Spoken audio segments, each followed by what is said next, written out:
এখন খিচুড়ি বসাবো মাখিয়ে চাপিয়ে। আজকে খালা আসে নাই, সেই জন্য আমি এখানে মশলা সব কিছু প্রয়োজনে দিয়ে নিয়েছি, কারণ আপনাদেরকে দেখাতে দেখাতে দেখা যাবে যে আমি মাখাতে মাখাতে ভিডিওটা লং হয়ে যাবে, সেই জন্য এখানে চাক ভাজি করেছি আর গরুর মাংস রান্না করব। এই জন্য মাখিয়ে বসিয়ে দিচ্ছি, পানি অলরেডি গরম করে ফেলেছি। জাস্ট আধা ঘন্টার ভিতরে আমার রান্না কমপ্লিট হয়ে যাবে।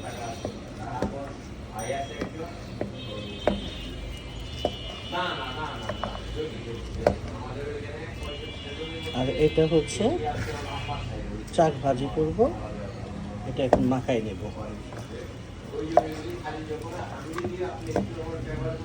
তো এখন এটা আমি চুলায় বসিয়ে দিব আর কিছুক্ষণ মাখিয়ে। তো আজকের পর্যন্ত এই রিলসটা, টাটা সবাইকে। এই তো বেগুন ভাজা আর খিচুড়ি হচ্ছে, খিচুড়িটা একটু নাড়াচাড়া করে দিব। খুব সুন্দর একটা স্মেল বের হয়েছে।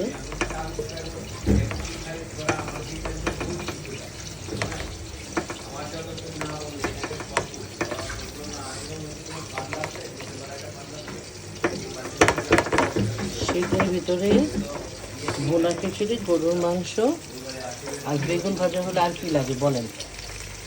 একটু ভাজা করবো, তারপর পানি দিয়ে দিব, হয়ে যাবে।